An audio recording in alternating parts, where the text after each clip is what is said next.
Hello mga idol, magandang araw po. Ayan, nandito po tayo sa shop today.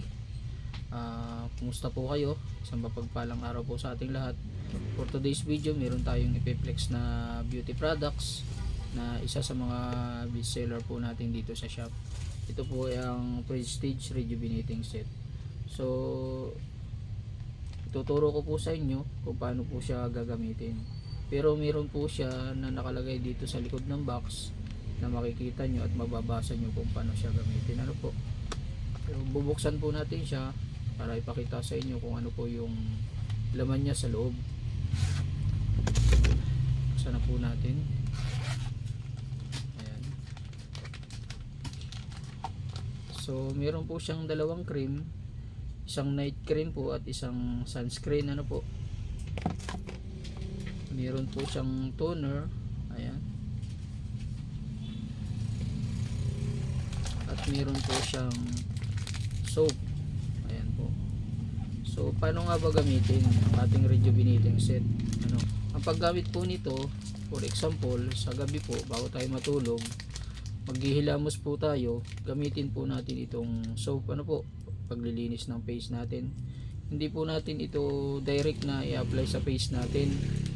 Ang gagawin po natin, sa kamay lang po natin pabubulain, din saka po natin ipapahid sa face natin, and then after po balawan po natin ng maayos yung face natin, tapos tuyuin po natin ng towel na malinis yung face natin. Ano po, and then ang next po natin na i-apply sa face natin, ito pong toner po ng Prestige. Ano po, yan.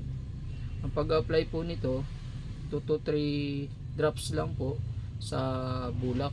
Ano po, at ang pag-apply at pagpahid po ng bulak sa face natin, hindi po yung parang nirarab natin. Dapat gentle lang po yung pag-apply, parang idadampi-dampi natin, or one side lang po yung pagpahid sa face natin. Ano po, so yun. At kung makita natin na tuyo na yung face natin sa in-apply nating toner, pwede na po nating isunod yung night cream kung gabi po. Ano, kung gabi po tayo gagamit ng ating rejuvenating facial set, night cream po yung i-apply natin. At kung sa araw naman po, ang ipapahid natin itong sunscreen nya. So, ito po ay napaka-importante, yung sunscreen. Dapat sa isang araw nakapag-apply kayo nito ng 2 hanggang 3 beses, dahil ito po talaga yung protection natin sa sa init ng araw. Ano po, at kung kayo naman po ay gumagamit na at sa palagay nyo ay yung face nyo ay okay na, pwede kayong mag-maintenance. Meron namang maintenance nya, papakita ko po sa inyo.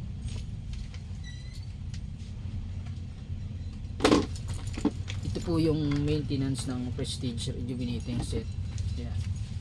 Kung kayo ay sa tingin nyo okay na, tapos na kayo mag-rejuvenating, ito po yung next na i-apply nyo, yung maintenance nya. Ito pong maintenance, same lang po ng paggamit sa rejuvenating set. Ang kaibahan nga lang po, ito'y mild, hindi na po siya nagbabalat. Ano po, ito po talaga yung ginagamit para ipahinga yung face natin sa pagbabalat. At kung sa tingin nyo naman po ay sa paggamit ninyo nito at nakikita nyo na gusto nyo bumalik ulit sa rejuvenating, pwede naman po, pwede po kayong bumalik sa rejuvenating set. So yan lang mga idol, na-share ko lang po yung paggamit ng rejuvenating facial set natin. So thank you for watching, have a nice day po, and God bless everyone.